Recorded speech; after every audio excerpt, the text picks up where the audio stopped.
Hello guys! Alam mo talaga kapag naging YouTuber ka, kailangan tanggapin mo na may mga basher na idiot. Yes. I understand now why they attack Jerlyn all the time. Honestly, is Jerlyn, you don't need to think basher. Basher is idiot in your life that they want to destroy your day. Continue life, gumamit ka ng mga beauty products para matanggal ang mga wrinkles at iwanan ang stress ng buhay. Yun ang pwede ko mai-advise sa'yo.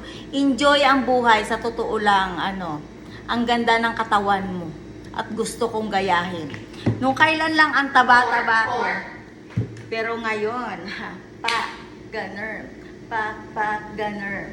Nagda-diet ako ng 1 week, guys. Very effective. Flat ang tiyan.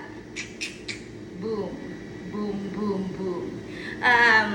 Totoo pala talaga yung mga basher, no? Hindi ka sisikat sa YouTube kung hindi ka pwedeng hilahin at hindi ka mahila-hila ng mga Pilipino na may mga unganga sa kukote. Tama, Jerlyn. Be strong enough kasi sikat ka na. Hinihila ka nila kasi alam nila na maganda na ang narating mo sa YouTube. Pati pamilya mo. Naranasan ko. Nag-uumpisa pa lang ako sa YouTube. Ang una-una mong basher ay ang kung sino ang gustong humila sa'yo pababa. Sanay na ako guys na hinihila nyo ako pababa.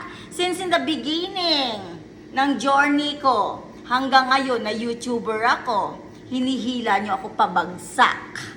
So, ano naman ngayon kung nabagsak mo ako noon? Sa totoo lang naman ay I'll never be affected for that.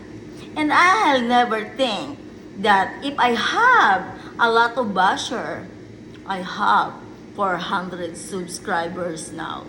So I'm so lucky enough to enjoy life. Pak, gunner. Pak, gunner. Pak, gunner. Pak, gunner.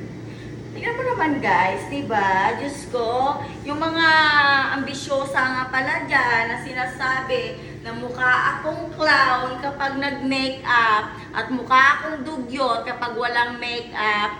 I'm a simple person. I'm trying to practice how to use makeup because normally since teenager, I'm not using makeup. I'm using lipstick only and face powder like pulbos. Do you understand? Pilipina beauty ako at hindi ko kailangan magpaputi ng mata para tanggapin nyo ako. I love morena. Gusto ko morena ako. Bakit?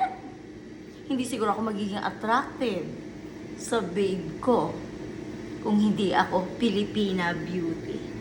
Proud Filipina beauty. Kaya, kung insecure ka sa beauty ko, madam, it's not my problems. Fix your own. Okay? Bye!